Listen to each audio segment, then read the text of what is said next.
Hello, my name is Stefanie Preissner. I am a screenwriter and author and a columnist, um, and lots of other forward slashes that are probably going to become more important in my life and in my living situation in the coming days. I've learned that I'm pretty good with paint roller, so there's an upside to everything.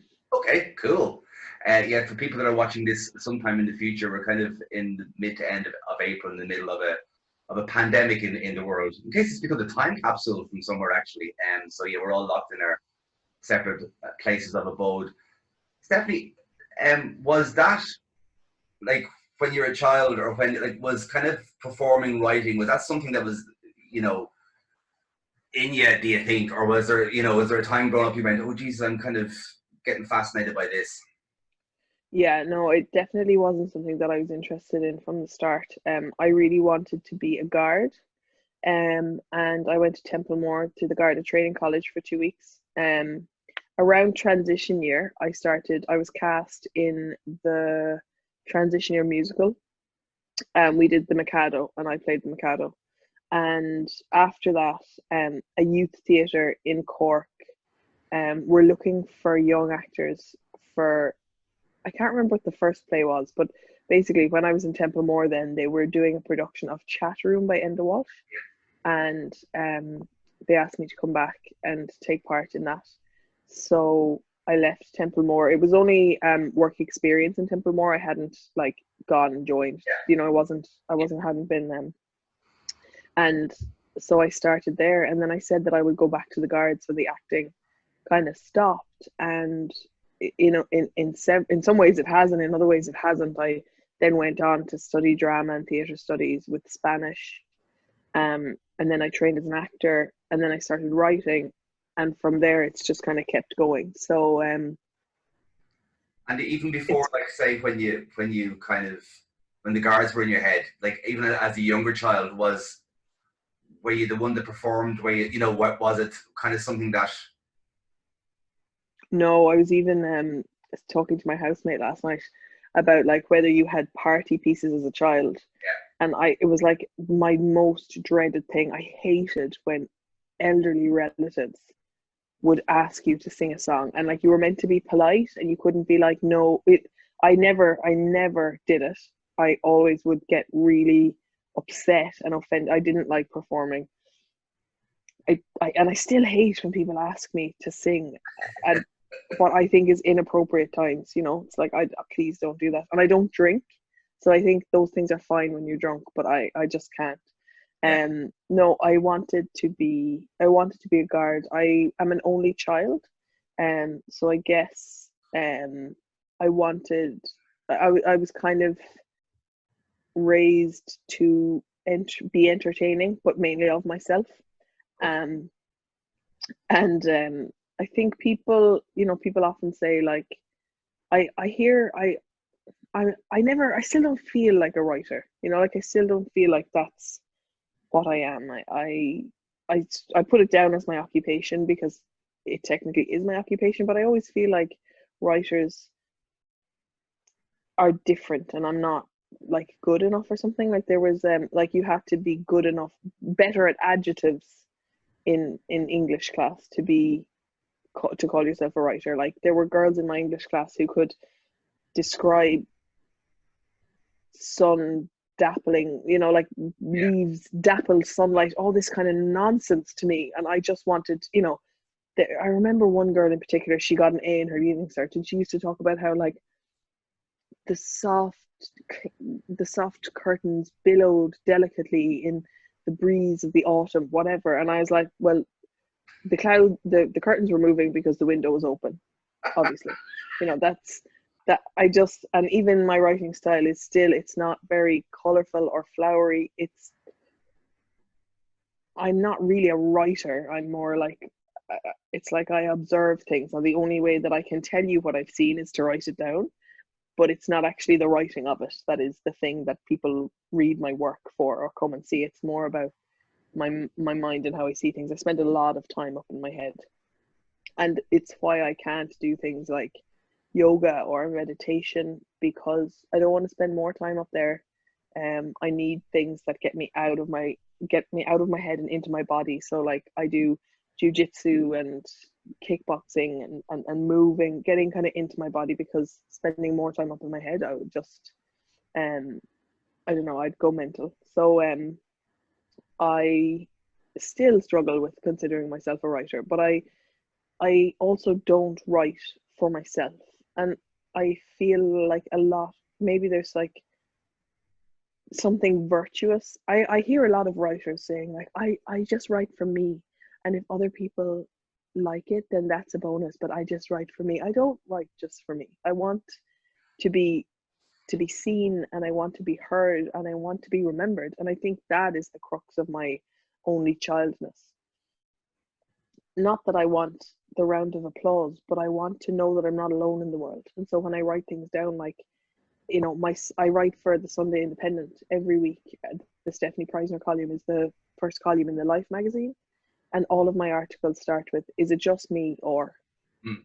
And that's sort of like the essence of my existence. Like, is it am I alone? And it's never just me. That's the thing. Like, I grew up thinking that I was chronically unique, that like I was going to die of uniqueness, that no one understood me, that I was on my own, that I had this thing that was going to kill me and no one could relate to. And I found the more that I write, the more that I share what I think, that actually there's nothing unique about me. I am just a basic, common, you know, cog in a wheel full of people who think the same as me. Yeah, it's fascinating. The kind of, cause on this we've kind of spoken to a few writers, and I've involved a lot of writers in my work. And the amount of people similarly that don't see themselves as a writer is extraordinary, and yet that's what you do. You know, and I think that's I um think it's because in I think our psyches are damaged fundamentally by our education. And I think that we read writers, like I didn't relate to the writing that I studied for my junior leaving cert pretty much at all. I had to study it. It was a labor. I didn't connect with it emotionally. It was frankly quite boring, you know, like all of these old English texts and these women who were writing from a totally different, you know, purview and, you know, paradigm than I was living in. And I didn't find it relatable. There were too many adjectives. There was punctuation I didn't understand. And I think somewhere in the back of my head, I still feel like that's what a writer does. And I'm just kind of winging it.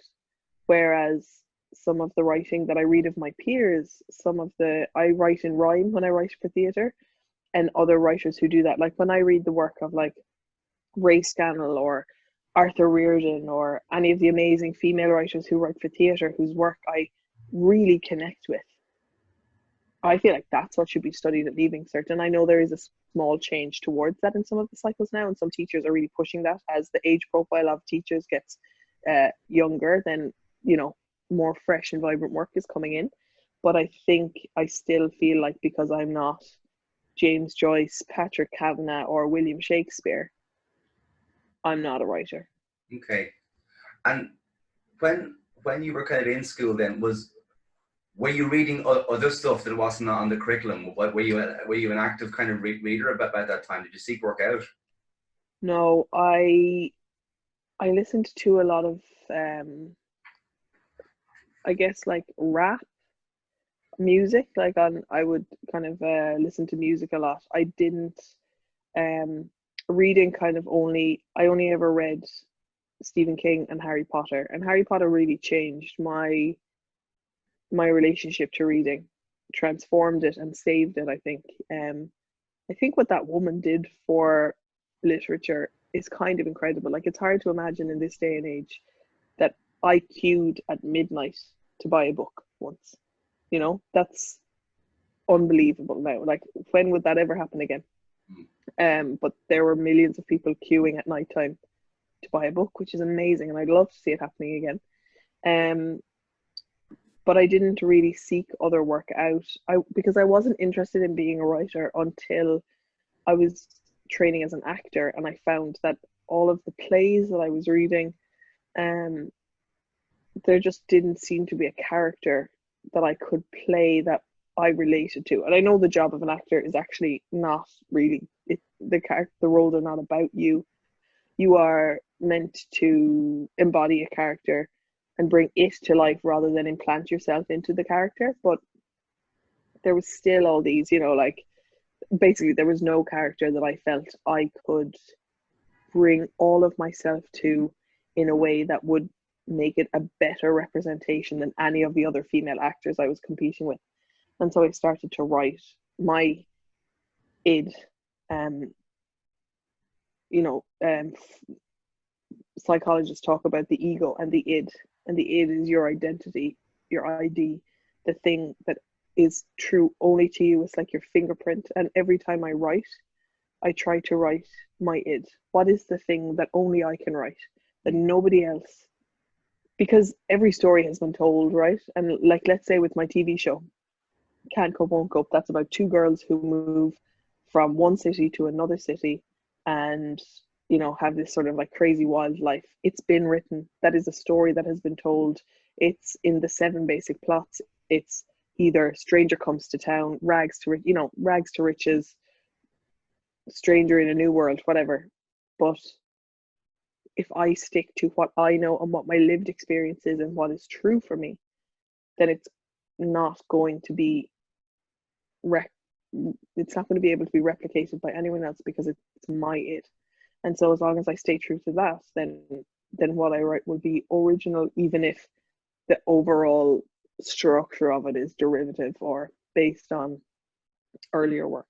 Yeah. Yeah. So the Harry Potter thing is fascinating because I've got well, two teenagers and one preteen boys, and they now I'd say are on their eighth reading each of those books, and they weren't kind of at the reading age when they came out, but I would totally concur with what that book series did to the psychology and the book reading world and the imaginary world of a whole, like, several generations of readers in English and obviously translated into other languages. And I don't think that's talked about enough in relation to the, as you say, like when you're in school, you mightn't link to books on the course, but when you're queuing for books, it is a seismic thing. It's unbelievable. And I think that I understand that the old ways and the old texts have value, but I don't know that if you're trying to, it depends on what your aim is. If you're trying to educate, like I just sometimes feel like those texts should be part of a history class and not an English class, because Irish people particularly, we've such a rich history of storytelling in this country. But if you are basing your preconceived ideas, if you're forming ideas of what a writer is, of what a story is, of what a storyteller is, of what creativity is, on texts that were written centuries ago, then you're not going to want to tell your stories. You're not even going to value storytelling. And I think we have a crisis in this country at the moment of, we just fundamentally don't value the arts. And there are countries where artists walk into buildings and people are like, oh my God, the artist is present. Like, the way that we give such reverence to footballers and, other CEOs of big business. And I'm not saying that those jobs are not unimportant, but I feel like if we looked at starting with what we allow children to value, and children have a great compass of what's good. A lot of children queued for books in the middle of the night when it was Harry Potter because they knew the power of reading, the power of creativity, the power of their imagination, the power of J.K. Rowling to create an entire world, an entire sport, an entire currency, like an entire language. It's incredible. And I feel like if we were able to channel that and allow children and adults alike to value the power of creativity in a different way, then I don't know, we would be able to change the status quo in a way. And I think we're seeing with coronavirus, with the COVID-19 crisis at the moment, like creativity is all people have now. People are making TikTok videos. They wake up in the morning and they're like, okay, what are we going to do today? Is it a jigsaw? Are we going to paint a thing? Are we going to make a video in the back garden? Are we going to cook something? We have to stay within 2 kilometers. No one's looking at like, you know, basically creativity is all people have now. And I think we're starting to see that maybe all of the things that we held in such high regard were the wrong things. But maybe as people get cabin fever and want to go back to the old way, because change is hard. I even want to go back to the old way sometimes because I know it so well and I can't imagine what the future looks like, and not knowing what is ahead. When you don't know what's ahead, it's very easy to go back to what you know, in the same way that people sometimes find it hard to get out of toxic relationships because it's easier to stay with what you know than imagine what you don't know. Yeah. Maybe we will find a new way of valuing the arts after this crisis. It's a tough one. Yeah. So can we go back then? You no interest in acting, did chat room around TY, and then how did you end up studying it then? What was that journey for you? So I was in Activate Youth Theatre in Cork, and Geraldine O'Neill, so that was like a subsidiary of Graffiti Theatre Company, which at the time was run by Emily Fitzgibbon, an amazing director, and her husband, Ger Fitzgibbon, who was a writer and a professor, he ran drama and theatre studies, the course in UCC. And so he came to see Chat Room and several of the other productions that I was involved in, and he said, you know, you should think about doing drama and theatre studies. And I thought about it and I thought it would be kind of exciting. And I said it to my mum, and she had her reservations, but she was always really supportive of whatever I wanted to do because she knew that I was motivated and that I was going to do the best at whatever I was doing. So, and it was a Bachelor of Arts degree if I took a language with it, which was always like the safety net so that you could go and become a primary school teacher, which for some reason seems to be like um everyone's safety net. Like, oh, you can do teaching. Like, I would be the worst primary school teacher in the world. But anyway, it was the safety net. So I auditioned for drama and theatre studies in UCC, and I got in. And then, as I said, I took Spanish with it. I didn't like college. The course was brilliant and the teachers were phenomenal, but university didn't suit me. I loved the rules and schedule and routine of school, and I really don't thrive in conditions where, like, anywhere where you have to go to let your hair down or find yourself, where it's free for you to be guided by yourself. I really struggle. So I didn't really enjoy university, and I took on extra subjects to fill my time because we only had, you know, a few hours a week of drama. And once I kind of came to the end of that course, because it's not a vocational training program, you don't come out of it like, you know, if you study, I don't know, if you study medicine, you come out and you're a doctor, or if you study nursing, you come out and you're a nurse. With drama, you come out with a very broad degree, which gives you a beautiful appreciation for literature and art and theatre, and I know all of those things very well. But I wanted to train then as an actor.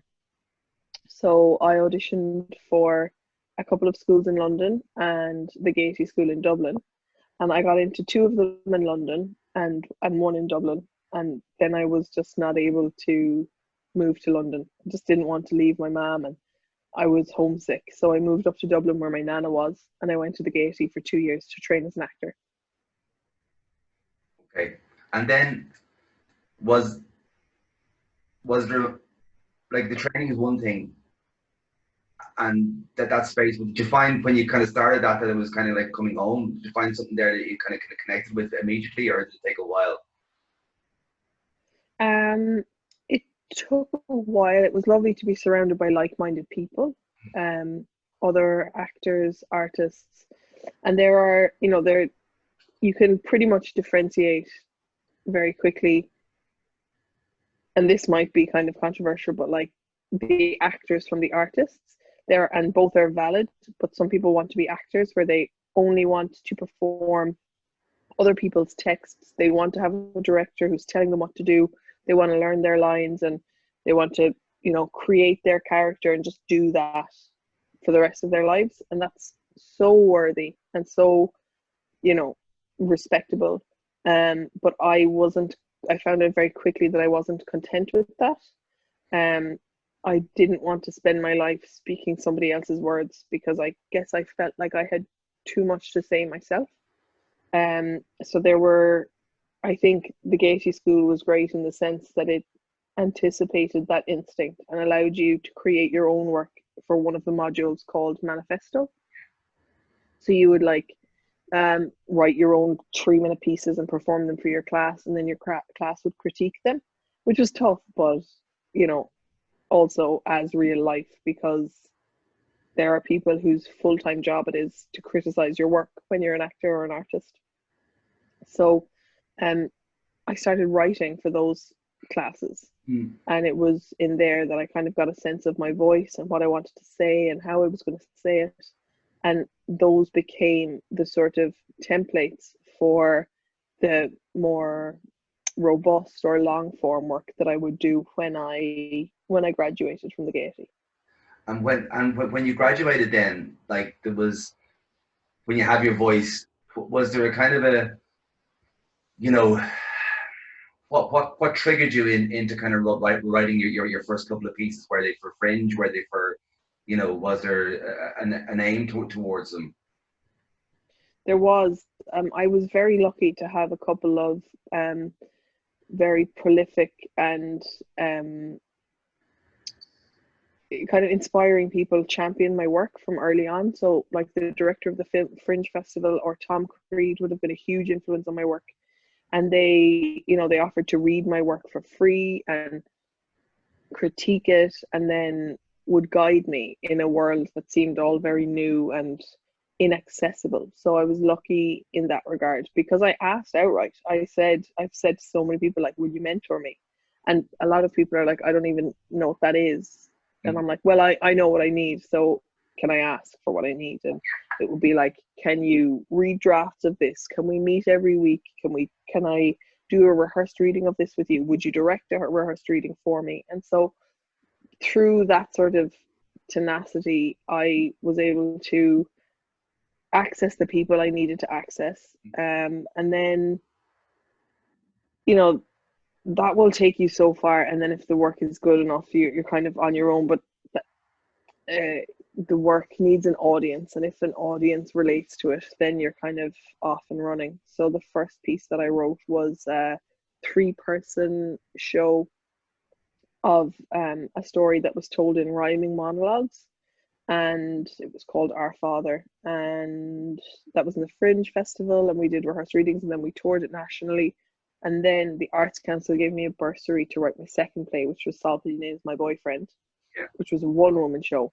And that was kind of the springboard to the kind of gateway to the rest of my career, really. Yeah, because that really exploded. I mean, an extraordinary piece of work, and an extraordinary piece of an extraordinary, in the best possible way, kind of vulnerable work as well.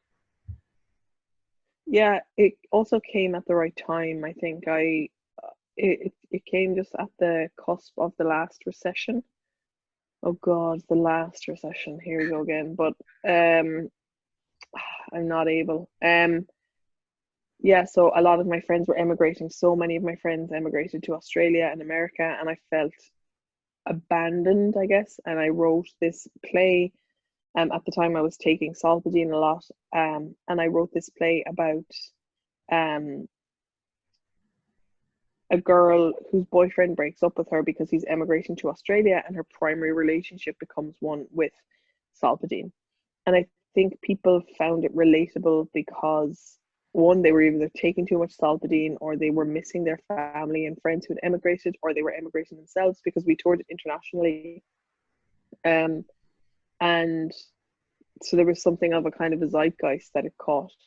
Yeah, most definitely. And I think, I mean, I remember one extraordinary night here when it was here, and just the post-show discussions around it. 'Cause I think there was a relatability both within the Solpaline, but also within that sense of kind of loss, that sense of yeah, that abandonment, that kind of is a very, local and international kind of, we can all empathize or, feel that within ourselves, particularly around that time. Yeah, it was also like about mental health and how all of those things contributed and created a sort of a period of really poor mental health for me, and it sent me into a depressive episode. And I think I felt it important to share that with people because I don't know, I didn't, maybe in a selfish way, I didn't want to be going through it alone. Um, and what I was afraid of was kind of the rejection or stigma that is often, and certainly was back then, attached to mental health or mental ill health. And we have really come a long way in the last, I guess, whatever, 8 years since I wrote that show. Um, because now I wouldn't feel as scared as I was doing it. Yeah. But back then, I was afraid of being ostracized and stigmatized, and I was actually just met with this wall of understanding and mass consensus of like, yes, this is also how I feel. This is what's going on in my head. These are the thoughts that spin through my head at nighttime. And I think there was a community around that show that became really important, and a real support structure for me for the rest of my career. I think there's yeah, I think you're right to note that, because in some ways it seems like a different country, but our attitude to discussions around mental health were not at all. I mean, that's only what 7 or 8 years ago, and you're right to say that it was a very, very different time, and the bravery in relation to, you know, to have such a quality piece of writing and theatre, but that it was there, and that it was open about it. And I think it's a huge thing, that, that, and a huge credit to you and your work, that did make that wall of kind of nearly a kind of you can feel a breath being let out in the audience, kind of going, oh, yes, that's me too, or that's, or oh, I can, Mm-hmm. that's, and that's a really strong place to be in that live environment where that's kind of in the room. It was really powerful, and you could feel it. And I do, like, my work has really moved into television now, and um while there are aspects of that that are great, I do really miss the human connection and being able to connect with an audience in the moment and see the whites of their eyes and see them inspired and breathe together. I do miss that live aspect. And there was a moment in Salpadine as my boyfriend where I put two Salpadine into a pint glass of water and stayed silent for the length of time it took them to dissolve fully. And it takes about 2.5 minutes. And that was always a really powerful part of the show, because I had talked up to then about how much I was dependent on this medicine, and how it used to make me feel much better. And I think a lot of people in the audience could tell, wow, this girl has a messed up relationship with this opioid. Um, and the tension of them being like, is she going to drink it? Is she not going to drink it? I hope she doesn't drink it. And then, of course, they did drink it. Yeah. And yeah, and then, so I toured that show for 2 years, but after a year, I realized, actually I was doing some work on myself personally, and I realized how unmanageable my life was becoming because of how much Solpadeine I was taking. So I stopped taking Solpadeine, but I continued to tour the show. And for that section, I used to have to buy Solpadeine, get a little scalpel, cut out the Solpadeine from the little packet, and get these zinc and elderflower effervescent tablets that were also white in boots, and put them into the Solpadeine packet so that I could still do that part of the show. So anyone who saw the show after December 2013 And I toured it for 2014 as well. Then they were getting the acting version of me enjoying the Saltine. There's a lot to be said for that journey as well. Yeah, yeah. Stephanie, so yeah, I mean, like looking at your career, there's the screenwriting, there's the novelist, there's the columnist. You've also directed, hit shows for theater. Um, when did the television start to happen for you? After Sabadine is my boyfriend, a producer came to me and asked me if I had any ideas for TV writing, and I said I did. And then we wrote Can't Cope, Won't Cope, series one. Um, and then I started writing. Then I got an agent in the US, and I started writing for television over there. And then I wrote Can't Cope, Won't Cope series two, and now I'm still working over in the States. A lot of the time from here remotely. But I frequently have to go over there as well. Um, so yeah, it's a different world, but it's kind of the same. You just have to kind of fight a little bit harder and fight with more people about sticking to id, that like creative impulse that you have initially and what you want to say and what you want to write. Because there's so many producers who have so many thoughts and like, wouldn't it be exciting if she were a cowboy? You're like, no, I'm sure you can find someone else to tell that story. Yeah, yeah. And the Can't Cope, Won't Cope. I mean, I think again, you said earlier on that kind of that the id piece that type of story has been written, but the fact that you wrote it and being put yourself in it that could only have been written by you. How is that like to see that emerge, on the screen? How involved in that process were you? So I wrote all of the episodes, which is unusual. There'd usually be a few writers on a show. Um, and then it's mad. Like it's mad. You have this thing in your head, and then you go to the production office, and there's, a big, massive art department, and they're trying to recreate the apartment that was in your head, and you're sort of advising them on like, I remember seeing the bathroom, and I was like, no, no, no, there definitely is only one shampoo and one conditioner here because the girls share it, and it's just kind of mad trying to get something that's in your head out of your head into somebody else's and then get that into the world. And I'm not the only creative person on the team, so it's my world, but the director also has their vision, and the art director has their vision, and casting have their vision, and so it's, I think as a writer you only ever see the compromises because something that exists in your head isn't going to be exactly as it was in your head when it comes out, and so then you only see what is different. But it was really bizarre. I had a lot of stuff going on with my health at the time. Um, so once it started filming, I was actually in hospital, and then I was in treatment, and then so I wasn't around actually a lot for the filming of it. So, and because I was so unwell, they stopped sending me the rushes in the evenings, and I kind of wasn't involved in it after I wrote it. Because I got quite sick. So it it was mad then to see it when it was just finished. I was like, all right, it's like, I conceived, and then I had to go away for 9 months, and then I came back, and then there was a baby there, and I was like, all right, okay. That must have been And such an amazing experience, though, to actually sort of, after having an enforced step away from it, to come back to it, and then there it is. yeah, it was incredible. It was.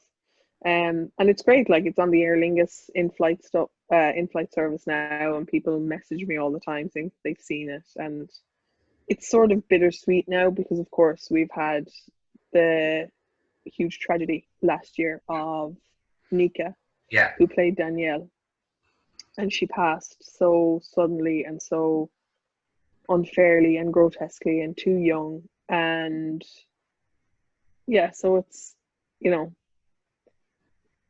so now it doesn't have this, it's not this sort of bundle of joy that it was.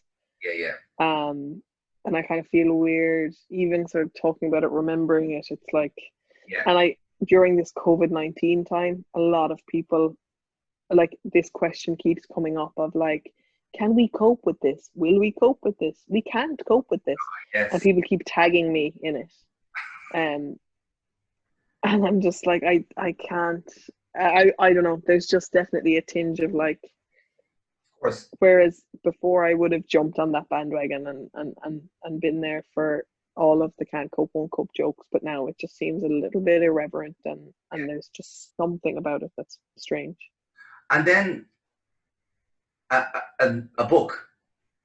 I mean, how did that come about? Was that kind of from your article writing, or was it?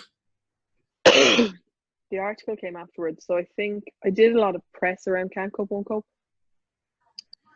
And I was on The Cutting Edge with Brendan O'Connor a few times, and The Late Late Show 4 or 5 times. And I think that kind of cultivated my voice as someone who is a social commentator who comments on what's happening in society, what's happening in politics in the world. And I guess it's not very usual for the voice of a show to be the face of a show. It's usually the actors, but I was definitely the face of that show and the voice of it. And so my voice and my outlook and my opinions kind of became something people wanted to hear. And so then a publisher, Hachette, approached me. An editor from Hachette asked me if I would be interested in writing a book. And I was like, I can't write a book because I'm not good at English. And then she just laughed at me. So then I wrote my first book, and then that did quite well, and they asked me to go again. So then I wrote my second book. But it's really hard work. It's really hard work. Like, and like, it's also so indulgent. Like, I have 2 memoirs and I'm 32. That's ridiculous. There's absolutely no need for it. It's such a millennial thing to do. So I won't be doing it again until, I don't know, I'll write another memoir when I'm like 70 and I have actual stuff to talk about. But it was an amazing process, and getting really close to my editor, because it's really vulnerable. Like, you're writing your life story, your outlook, how you experience the world, and you're sending it to someone who has to come back and be like, that's actually not as interesting as you think it is, you know? So it's this, you have to be, now she's amazing. My editor, Kira, is absolutely incredible, and we're very good friends now, and she's very discreet with how she criticizes things. And so I'm very blessed that way. But yeah, because that writing a book was never something that I kind of considered.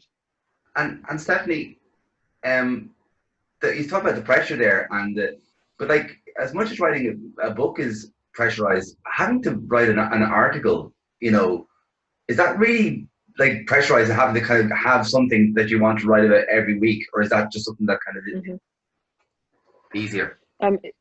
So we're also with the Sunday Independent. I'm a couple of weeks behind print, right? Which is hard during a pandemic that changes daily. But I never believe in like muses, or like, I hear writers who like, I had to pull the car over because I had such a great idea, I had to write it down. I don't allow my mind to control me in that way. Like, I write in the morning, I get up, I open my laptop, I do my work, and I close it. And because I show up every day and I allow myself to write every day, my creativity kind of trusts me. I don't know what it is, but it comes when I allow it to come, and I can trust that. And it's a muscle. So the fact that I'm now writing an article every week, I just trust that when it comes to write my article, an idea will come. And of course, when I'm walking around, I'm thinking of things, but at least once a week I say to someone, my housemate, my boyfriend, like, is it just me, or does anyone else think that? And then that will be the article, So I submitted my 47th article. So I've written for the Sunday Independent for 47 weeks. Wow. And it's, now it's starting to become just a weekly kind of Sometimes it is a pressure where you're like, oh my God, it's that day again and I have to file copy again. I feel like I've just done it. But I'm really starting to find it and find my voice. And I love when people tag me on Instagram and Twitter on Sundays when they're reading the paper. And yeah, it's a lovely feeling. And it's also really nice to have a quick turnaround to write something and see it in the paper and see the reaction. Yeah. And it really teaches you to kill your darlings. Like, you just have to, because you have to press send. So not every week is going to be your best week, and some of them have been pretty like useless. Like I can tell when it's like you can do better than this. But I've had to write. I lost my nana and my best friend. Like, she died. I didn't miss a week. I kept filing. So some of those are like really not my best work, but you know that's just how it goes. Like, you're going to have good weeks and bad weeks, and you're going to be writing when you've loads of time to think and fix things and re-edit, and then you've other days where you just have to send it before you get on a plane, or like whatever's happening in your life. And I think readers understand that. And certainly the more you write, the more they get to know your voice, and they know like what's going on. And I have things that follow from, so like I'll mention something one week and then I'll get the conclusion of it 4 weeks later, and the readers will, readers who are loyal, I try to put in little things that continue across the issue, so that people who've been with me for the whole time are getting a little bit of, I don't know, it's just kind of satisfying to see something play out. Yeah. I think as well, though, there's kind of, as you speak about it there, it gets me thinking about that kind of live element to it as well. I mean, not necessarily live in the theatre live, but that there's a kind of live response, Yeah, the live response is really important for me, and it's beautiful because I get to do it through Instagram and Twitter, which are two social media platforms that I'm active on, but I have to be very careful with, in the same way that, I'm careful with sharp knives, even though I have to use them to chop vegetables. There's a danger there, certainly for my mental health, and some days I do have to go off it. But I'm very grateful for the opportunities that it gives me to stay connected with my audience, to check in with people. And sometimes I'll be like, guys, what am I writing about this week? Or what are you thinking about? And people will, send in things, and something will inspire an article. Yeah. So it's fun. Yeah. Come here, I won't keep much longer, but I'm interested in kind of, in the midst of all that, a few years back, you kind of, went into the theatre as well, like in directing, like Mags McAuliffe, in The Humours of Bandon. How did that come about for you? So Mags was in the Gaiety with me, and she was like, I want to write a show and I need to find a director. So I suggested a director to her, and she went and asked him, and basically he wasn't available. So then she came back to me just as a friend, and she was like, who else? So I gave her another name of a director, and she wasn't available. And then she came back to me and she was like, would you direct it? And I was like, okay, I'm not going to be available as much as you want, but I will be available as much as you need. And there is this sort of, I think, in theatre, we feel like we have to somehow work the same sort of hours that look like, capitalist corporate world. We do not need to be rehearsing a one-woman show 8 hours a day. I won't do it. I don't have I am the litmus test of boredom. I get bored so easily. I was like, we will rehearse 4 hours a day, 5 days a week for 3 weeks. That's all I can give you, and that's all you will need. And then we'll take it from there. And she was like, yeah, okay. So then I got on to Fish. I was for Fishamble, and it was such a joy. Like, I love directing. I've directed all through. I used to direct youth theatre, and I directed some really big shows for them, and it's something that I just adore doing. And it's just not something that I often have time to do. Yeah. But her show is just such a little nugget of joy, and I'm really excited to do more directing. I don't know what it is right now, and I don't know what it will be, but it's definitely something that I want to go back to, much more than I want to go back to acting, really. Okay. Just final question. I'm sorry, first of all, looking at your career and looking at the list of awards and feedback and,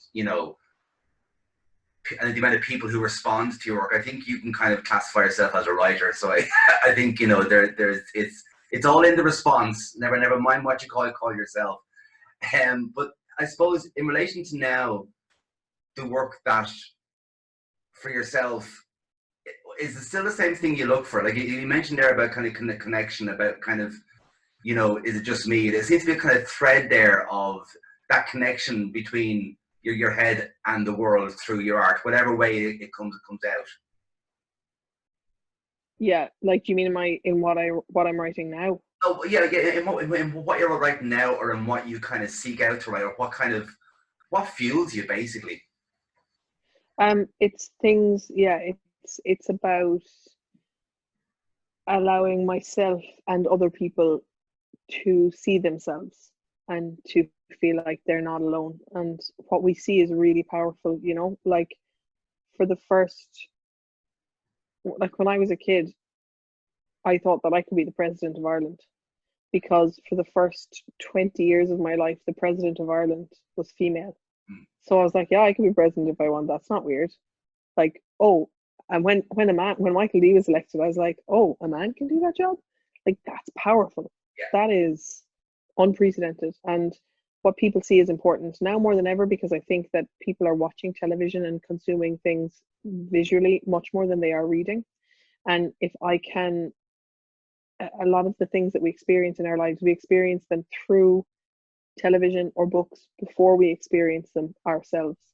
And if I can put things on television or on paper so that someone reads it and knows when it then comes up in their life that they're not alone, that someone else has gone through this and that things will be okay or not okay, but that they're not alone, they're not the first person to have felt like this, then I think that,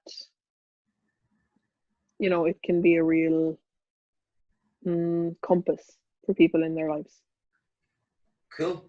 I'm going to leave it at that. That's a brilliant way to finish. Stefanie, thanks so much for taking part.